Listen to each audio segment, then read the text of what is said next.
Here is the lead story this morning. Now, the economic freedom fighters, the AFF, is calling for a new statement of intent on the government of national unity, which excludes the DA and the Freedom Front Plus, which is known as FF Plus. This call comes, as discussion to form the seventh administration are being impacted by ideological differences and demands for cabinet positions. Various parties, including the DA and the IFP, the Freedom from Front Plus, and the Patriotic Alliance have already signed the pact to join the government of national unity. Now, the deputy of EFF, Floyd Chambeau, has talked with Newsroom Africa, and I will invite you to listen to what he has said in the Newsroom studio, and let's listen to it together. Agreement anchored on equality.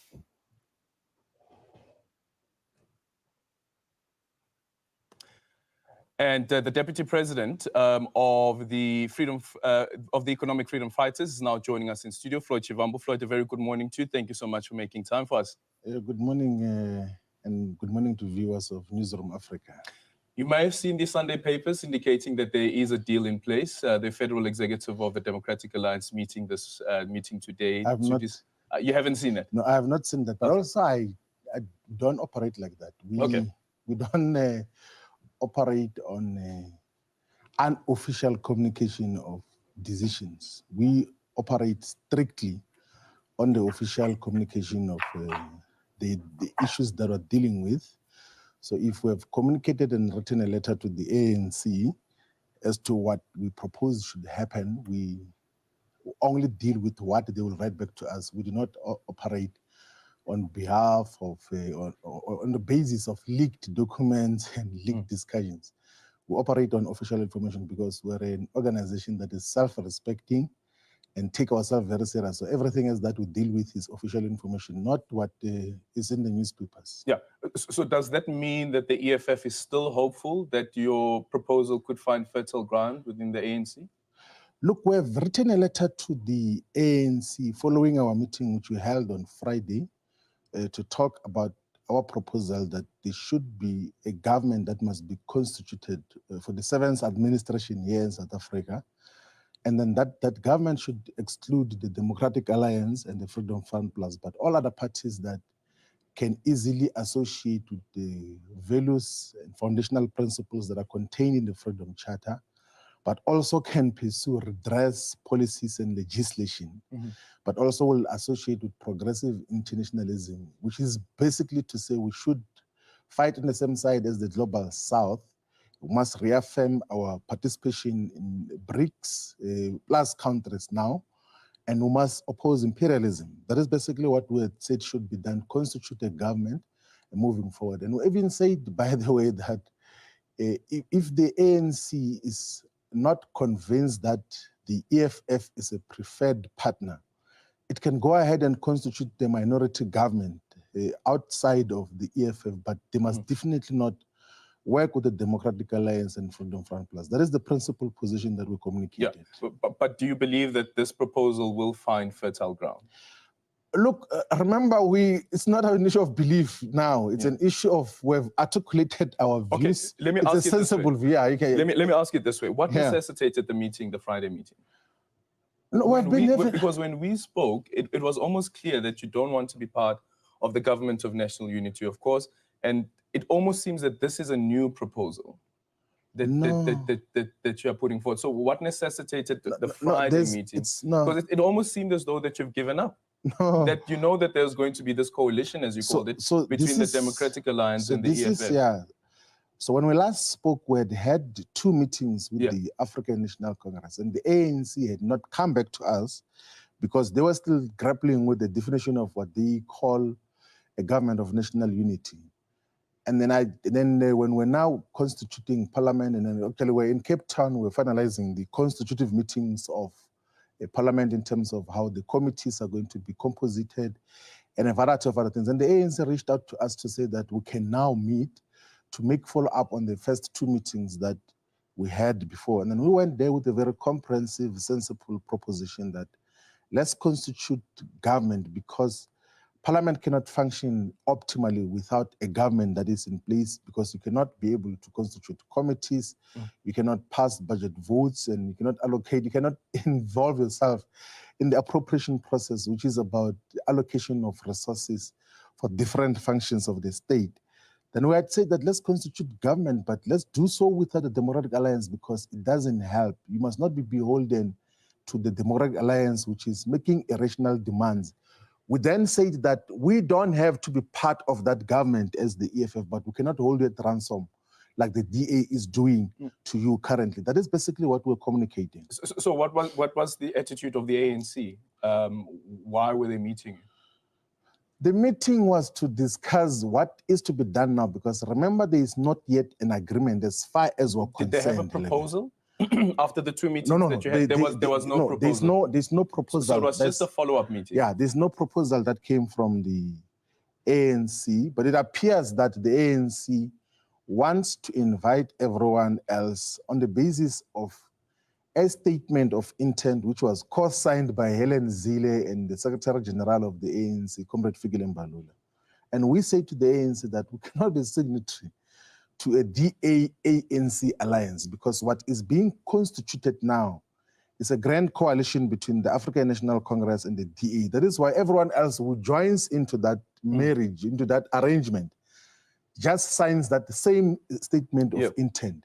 And then we then said that let's constitute a government that is not based on this statement of intent. Let's draft clear principles that necessarily must include the Freedom Charter, the commitment to redress, and progressive internationalism. That is what we had said. And of course, we even expanded to say that a president must still retain the prerogative to constitute the executive according to what he believes or deems will be the most suitable individuals to occupy certain roles. What also even clarified something which is apparently was part of the demands of the Democratic Alliance, that we do not agree on sealed mandates.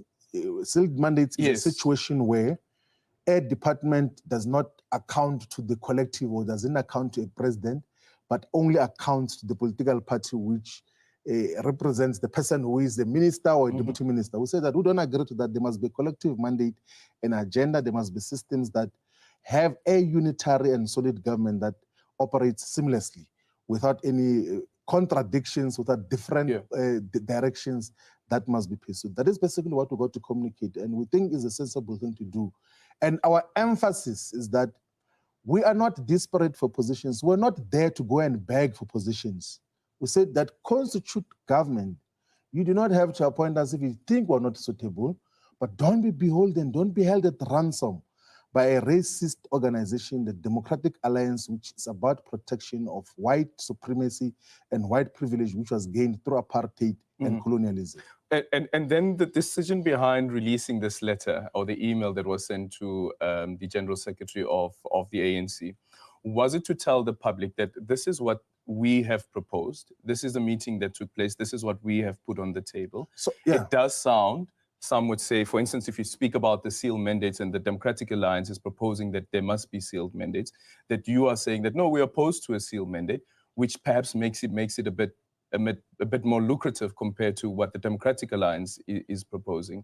Therefore, putting it to the public to say that this is what we are saying we are offering, and the ANC is seemingly rejecting us. No, actually, let me give you the proper context so that you have a better understanding, and all the viewers have. So we had two meetings with the ANC, and we picked up that on the follow-up interviews which the ANC leaders, different leaders, did post the two meetings with the EFF, they had multiple, even contradictory interpretations of what we said in the meetings.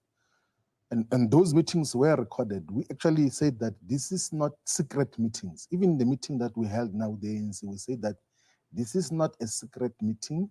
We're going to record everything else that we say in this meeting.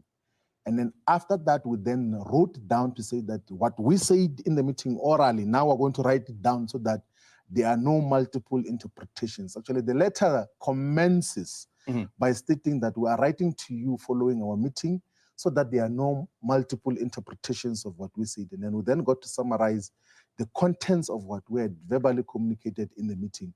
So the purpose was to make sure that there's clarity of what we had said, because we're not engaged in some elite pacting. We're not engaged in some secret negotiations which are hidden from the public. That is why we then took a decision that we must make this letter public. And even before we did that, we informed the leadership of the ANC, we wrote to the Secretary General, the Deputy Secretary General, actually both the Deputy Secretaries General of the ANC, to say that we are going to make this letter public, because we think that the people of South Africa deserve to know as to what is being discussed in the process of constituting the 7th democratic administration here in our country. In the email that you sent to the Secretary General, you also say that we give our assurance and guarantee that we shall never work with the DA in any sphere of government to remove the ANC from power where it is elected as leader of the executive or legislature. What does this mean?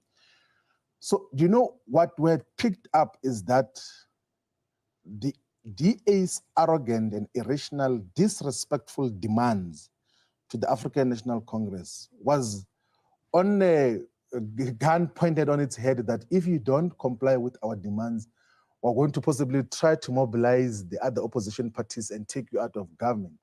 So we're making that commitment that we're not going to collaborate with the Democratic Alliance to remove an ANC government, because they're making extremely disrespectful demands. Like they want to take the entire executive. At some stage, they were demanding to lead 12 ministries, fire all the directors general, and have deputy ministers, have deputy president, and occupy anything else that is of strategic value in South Africa's society, because they possibly were treating the ANC from a point of it being a disparate organization. Then we said to them that don't be disparate.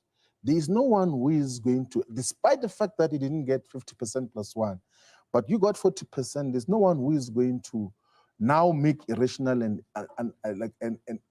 unreasonable demands on the basis that the EFF is going to collaborate for your removal. That is the commitment that we're making in that point. Is this commitment not to say that we're also going to shield you from accountability? For instance, you guys have gone to the Constitutional Court on the Pala issue. If that matter does go back to Parliament, the EFF essentially saying that, listen, we will ensure that we will not remove the ANC from power where it is elected as leader of the executive or legislature. What does it mean? So part of what is said in that letter is that we are committing to constitute a government that is based on transparency and fighting against corruption, is based on the rule of law as well. So you can't say now because, like, for political reasons, what we're saying is that we're not going to opportunistically utilize politics to want to remove you irrationally. But if someone does something wrong, why would you fold your arms? Like if people go and loot state resources and then they involve themselves in crime, if there is a revelation, constitutional revelation or illustration that people have committed crimes before, we will still hold them accountable. We can't make a commitment. It will also be unlawful for us to make a commitment that even when the law and the processes have revealed that someone has done something wrong, we can't do anything about that. That we are going to act on. But what we are making a commitment on is that no one must put a gun on your head and say that if you don't give me 12 ministries, give me the entire government, I'm going to collaborate with the EFF to remove you. We are not going to form part of such a threat which the DA has been posing and is posing to the ANC. So this is a protection of the executive, at whichever level, whether it is local, provincial. Yes, for narrow political purposes, we will never participate in such. Okay, yes. So we've spoken to the chairperson of the ANC, Panyaza Lesufu, who still hasn't announced his executive as well in Gauteng, and he says that part of the decision as well would be that whatever happens at a national level will also influence what happens at provincial level, and then later on at a local government level as well. What's the EFF's position on that, considering, for instance, that you are co-governing with the ANC in metros such as Johannesburg as well as Ekurhuleni? Look, we have said, by the way, to the leadership of the ANC in Gauteng that they must and they can go ahead and constitute an executive in Gauteng without the Democratic Alliance. The same commitment that we made to the national leadership that there's nothing which is going to happen. We are not going to collaborate with the DA to try to destabilize such a government. We've got a working relationship with the African National Congress here in Gauteng. We're co-governing in Mahlet City, in Western District, in the city of Ekurhuleni, in the city of Johannesburg. And whenever there's points of differences, we reach out to each other and have deliberations, and then governance goes ahead. I mean, the EFF is leading here in the city of Johannesburg. And the departments which collectively employ upward of 40% of the entire employees of the city of Johannesburg, and there is maximum optimal stability that is happening in those departments, in public safety, in public health, even despite some of the issues of governance differences in terms of approach that occur in Ekurhuleni. By and large, there's optimal stability, there's stability in Mahlet City where we're co-governing. So we are not going to pose any threat to the ANC in Gauteng or nationally about the destabilization of government because our positions have not been secured or have not been given cabinet positions. That is not our approach. Our approach is that we need to have a stable and sensible transition into the 7th administration, which is not characterized and underpinned by threats which the Democratic Alliance seems to be making to the ANC. Your CIC had threatened to pull out those MMCs if there wasn't a deal. This is now on the Thursday evening before the MPs were sworn in. What happened? So I think, remember there was a discussion which we're waiting for the ANC to come to us, back to us in terms of what should happen. And the leadership of the ANC had said that the discussions are still on the horizon, and we believed that. And that is why we even now got to be involved. So you reneged on that because you believe there was commitment that there's still going to be deliberations as to just what do we do moving forward. So what happens if the agreement goes ahead now? What happens if the agreement goes ahead without the EFF? Look, we are going to oppose. We did say in the letter as well that if the DA-ANC alliance goes ahead, we're going to oppose it with everything humanly possible. We're going to oppose from the opposition benches. From the opposition but what happens benches in the municipalities where you're co-governing with the ANC, where your CIC had threatened to pull out? What happens to that? Yeah, so if the leadership of the ANC in Gauteng and in the regions, or in KwaZulu-Natal, in the Eastern Cape, in the Free State, if they say that they don't want to work with the EFF will gladly withdraw from those governments. And remember, by the way, that So now it's going to be based on them. They would have to take the decision. No, you must understand this context first, that the agreements which we had to constitute government with the ANC in Gauteng, in KwaZulu-Natal, in the Free State, in the Eastern Cape, was not an agreement between the national leaderships of the EFF and the ANC. It was leadership with the provincial leadership. In terms of what got to happen, the national leadership of the ANC has never got to agree with the EFF in terms of constituting government anyway in South Africa. So that's why I'm saying that if the provincial leadership of those respective provinces is of the view that they want to now filter down the grand coalition between the ANC and the DA to the local state, we'll gladly accept that. Yeah. Has Paul Mashatile ever reached out to you? No, we've never. Like the ANC has designated the delegation that is busy with negotiations, and all the negotiations that we have is open negotiations, official process. We don't do underground talk and corner talks. We talk over the table things that we're willing to repeat in public. So there's no any discussion with any other leader of the ANC except those that have been designated by the ANC to talk about this question. Do you know about a split within the ANC-NEC where there are those that are in support of the ANC working with the EFF as well as the MK party, and those who are opposed to that saying that rather go the Democratic Alliance route? And we are told that the heads of both of these is one is Paul Mashatile, the deputy president, and his supporters who are pushing for EFF-MK deal, and the president and his supporters who are pushing for a Democratic Alliance deal. Look, like in any other normal organization, I'm sure that there would be different interpretations and understanding of just how do you handle conjunctural issues. Like this issue of the ANC losing 50% plus one is happening for the first time at national level. They, of course, will have different approaches depending on their ideological dispositions, sometimes even private interest as to how they interpret certain questions.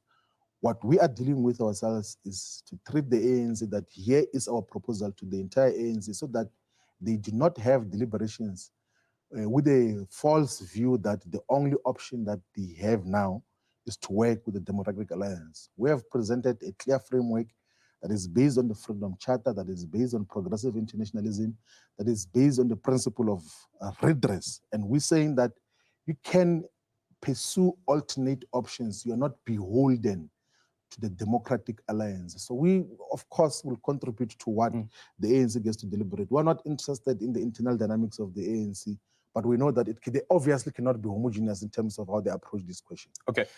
In your email as well, you speak about the 66%, that essentially when you look at progressive parties as you describe them, yes, you make up about 66%. That's about 2/3 majority, right? Yes, it's about actually, the 2/3 majority. Yeah, the context of that, by the way, which we said in the meeting and which we can repeat as well, is we said that we think that politically, what the ANC should have done immediately after elections, when they realized that at 40%, their inclination should have been towards the reunification of the liberation forces, of forces that still ascribe to the Freedom Charter, of forces that still believe that there's a historical mission to conclude here in South Africa. And those constitute more than 66% in the current parliament. So if you combine what the ANC has what the MK has, what the EFF has, what the UDM has, what the National Colored Congress has as well, it's a solid foundation of formations that literally got to move out of the African National Congress. So instead of an attempt to reunite the liberation forces, the ANC thus far seems to be choosing the right-wing forces, which represent the counter-revolutionary agenda. So that is the agenda. Wasn't that the intention? Wasn't that the intention of the letter also? In terms of what? To again, as I said a bit earlier, and say to the public that these are the options that we've put forward to the ANC. It's not true, as you said a bit earlier on, that there's only one other available option, that there are alternatives. That was the intention of the letter. That is the intention, to say that there are options, and which are far much more politically sound alternatives, and not the confusion which is going to be constituted with the Democratic Alliance. And we don't think that there's any political sound basis to constitute a government with the DA. And what is even said, Aldrin, is that the DA is not having an alliance with the ANC. It's having an alliance with President Cyril Ramaphosa. Helen Zille says that minus Ramaphosa, we're not going to work with these people. Says that Ramaphosa must give us the Ministry of Justice so that we can appoint the National Director of Public Prosecutions and arrest the rest of the remaining leaders of the ANC, inclusive of Paul Mashatile, Gwede Mantashe, Fikile Mbalula, everyone. So, that is the absolute truth, that the Democratic Alliance has got no respect of the organization ANC. They just interacting with it because of Mr. Cyril Ramaphosa, whom they think they've got control over. I don't know why they think so. Maybe they do have, but that is the foundation. And Mr. Ramaphosa won't be the head of state, won't be president of the ANC for the next 5 years, by the way. So even the foundational composition of this ANC-DA alliance, because it's based on the fact that there's Mr. Ramaphosa there, it's not going to be a durable foundation. But if a foundation of a relationship is based on sound, clear principles, such can be sustainable beyond the individuals who lead such a program. Yeah. Let me quickly ask you about the KZN. You know, of course, the MK party won about 45% of the vote there, yet it is IFP, the DA, as well as the ANC and the NFP that are co-governing in that province. Has the EFF met with the MK party as yet to say that what other plan can you come up with to try and, I don't know, no, look, we have met with, we have met with Mkondo as a party, and we said that Mkondo as a party should lead the government of KwaZulu-Natal. That is our position. That is why even in the constitutive meetings of the legislature of KwaZulu-Natal, we voted together with Umkhonto as a party because we think that they should be given the right to lead the Is there a strategy to go there, to get there though? So look, the issue is how do we deliberate on all of these issues? If there's a sound agreement between ourselves and the ANC and other parties, we'll still pursue a perspective and view that Umkhonto as a party should lead the government of KwaZulu-Natal because, I mean, they got 46% of the vote, and then the second party got 18%, and the one which has got 18% is leading all the strategic ministries in the province of KwaZulu-Natal. I think that has to be reversed, and then Umkhonto as a party. Is there a strategy to get there, though? And, remember that has to be foundationally pursued by Umkhonto as a party. I don't speak on behalf of MKP. Umkhonto as a party should come with a framework and say, who else do we engage to make sure that we constitute government in the province of KwaZulu-Natal? We have already pledged our solidarity and support to such a government. So Umkhonto as a party must take leadership and say, who else do we invite into a government in KwaZulu-Natal? And then we'll take it from there. Okay, we have this clip quickly from Mmusi Maimane, the leader of BOSA. Just quickly listen to what he has to say.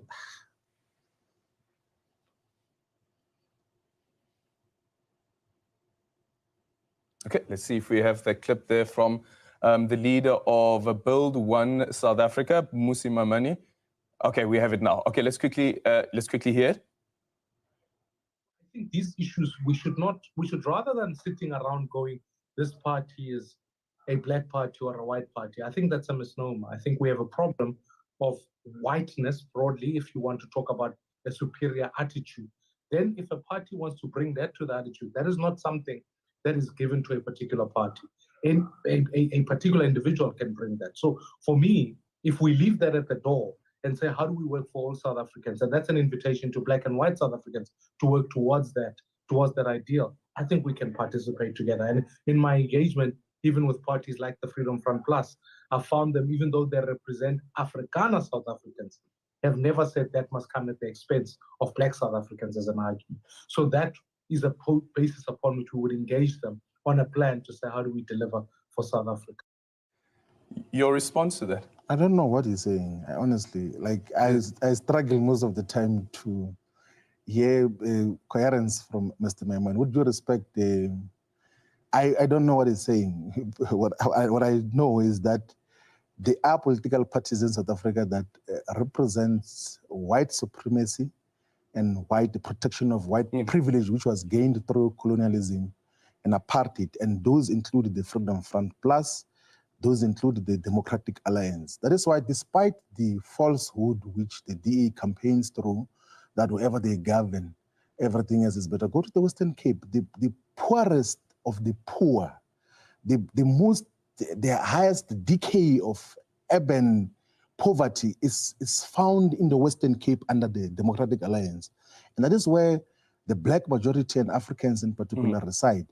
The highest levels of violent crime, a lot of things that are happening where they govern, but they will go on national scale and say, well, we govern better because they, of course, provide services to the white minority wherever they are found. And by the way, it's not us only who make that observation. When Herman Mashaba was a DA mayor here in Johannesburg, he says that these people are saying, I must neglect the poorest of the poor, I must only focus on rich people's areas, which is white people's areas. And that is what the DA is all about. There are political parties that are about the protection of the undue white supremacy and privilege in South Africa, and those cannot be associated with. And the Freedom Front Plus is still stuck in the apartheid conservative ideas of Afrikanerdom. That is why they want the secession of Orania, which we never agree with. They're still narrowly defined by those interests that must be rejected with the contempt it deserves. Is the EFF attending the opening of Parliament on the 18th of July? Look, we are going to participate in the opening of Parliament. Like we are already in the process. This past week we attended the programming committee, the rules committee, the chief whips forum. On Tuesday we are going to be having the National Assembly in Parliament to nominate members of parliament to external fora like the Judicial Services Commission, to the SADC Parliamentary Forum, the Pan-African Parliament, and other bodies where we have to send delegation to as the EFF. We are fully participating in the constitutive meetings of parliament, and are going to participate optimally and fully and effectively. Yeah. We're an organization that has been elected to be in parliament. That is what we're going to do. If we go to government, we'll go to government. If we don't, we'll continue to play the role that we've been designated by the people of South Africa. And you're ready to go to government as well and co-govern with the ANC? Yeah, we are more than ready. Like okay. Government, that if there's one thing that we'll do with utmost excellence is government. If there's something that we're going to do with utmost discipline and dedication and responsiveness is government, is to constitute government of South Africa, because we know what the aspirations and interests of our people are. And your preferences have changed now as well? Look, we've never, by the way, like, and I think this must be on record, there's never been a time where the EFF went to an official discussion and said that we're looking for these following positions. Well, that's what your CIC said. There's never been a meeting. So he said that publicly, but never said it in a meeting. So look, this is what the Commander-in-Chief and President correctly said in a radio interview, that he would prefer me to be Minister of Finance because of the experience that I've gained in the Standing Committee on Finance, and perhaps maybe the other additional qualities and qualifications that we have will add a lot of value, because like there's been consistency in terms of how we got to interpret certain legislation. And of course, if he had been elected as President of South Africa, he possibly was going to designate him into that role. But it has never been a negotiation demand of the EFF that Floyd Shivambu must be a Minister of Finance or everything else must collapse. Yep. That is not a demand of the EFF. Does this include the positions for the subcommittees in Parliament, or parliamentary committees? It's not. But that was said publicly, though, in the press briefing that. So in the what we said as well we said that the ANC can constitute government, and then we can occupy chairpersons of different committees in Parliament, including a speaker. And then he said, preferably, we can occupy the Standing Committee on Finance chairpersonship, and that we should be forming part of the presiding officers as well, Speaker or Deputy Speaker, in terms of what is So was that said in a meeting? No, it has never been. Because that's the thing, right? The other day we were speaking to Mtumsen Ntuli, the chief whip of the ANC, and he says that, one of the strangest things about the EFF is that the leader of the EFF says something different in a public fora, but yet during the meeting, what we hear is something completely different to what the EFF leader said publicly. I don't think there's any disjuncture between what the president and what says and what we say. There's utmost consistency. So this is the principle that we hold in terms of how leadership of government must be constituted. One is that whoever is the head of state and president should have the prerogative to constitute a cabinet collective, and of course must check with the leadership of different political parties, because he might not know everyone in the political parties that he wants to designate certain roles to. And that is the principle that we have got to constitute. But we have never done what the Democratic Alliance is doing. Obviously, we want trade and industry, we want finance. Okay, let me ask you this way then. Yes. What's the EFF's preference if the ANC was to accede to the proposal that you're making? So in the letter which we wrote to the ANC, and what we said as well in the official meeting, we say that in the consideration of constituting the 7th administration, that the EFF should be considered for all the clusters, like to play whatever role, either as head of ministries or even deputies, if there's such a consideration. So there's different clusters of cabinet: the economic cluster, security cluster, social cluster, and all of those clusters. And we say that there must be consideration of all the clusters, so that there is a broad representation of the EFF in all the clusters of the executive. That is basically what we said, but we never mentioned any specific portfolio. So you don't have a preference? We can what's participate. Your preference? No, we can participate meaningfully in your all preference the is not a demand. I'm just asking, what's your preference? No, like we can add value in all the departments that we can be given. In the economic cluster and everything, we can add meaningful value in all of them. Where we do not want to give any precondition. in terms of how such must be considered. Are you still hopeful, though? In terms of what? The ANC agreeing to this? I don't think it operates like that, though, by the way. Yeah. It's a principled discussion. It doesn't work like that. So we have made our point clear. The ANC has got the right to discuss and make its own consideration. It's not an issue of faith. Like it's not lottery. We're not playing lottery. But you do these things with an intention, right? There is an intention behind we're not playing lottery. We're not playing to reach a specific goal. It's not like we have chosen numbers in there and then we think that when they spin the ball, it's gonna come in this particular direction. We have made a principled submission as to what we think should constitute a government of South Africa, and then the ANC must logically and sensibly go and consider such and come back to us. If they are of the view that what we propose is not workable, we'll accept that. If they say come, but unfortunately the DA and the Freedom Front Plus, as members of the GNU still remain, no, we you will say not. no. Yeah, we will not participate. If the DA and the Freedom Front Plus are a part of a government, we are not going to co-govern with the Democratic Alliance and the Freedom Front Plus. And we also say that we encourage that even if the ANC believes that the EFF is not a preferred co-government political party, it must never ever co-govern with the Democratic Alliance, because it is going to reverse even some of the little progress that has been made in the past 30 years. No regrets. It's one of the best decisions I ever made.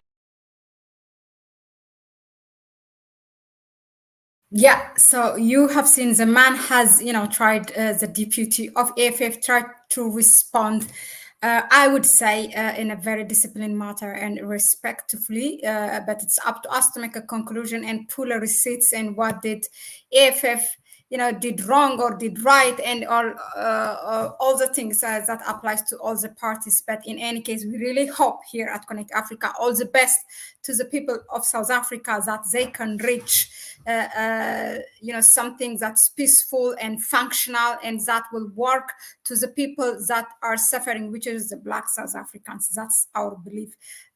Thank you very much for tuning in, and we'll see you on the next one. Tune in. We have a next live streaming.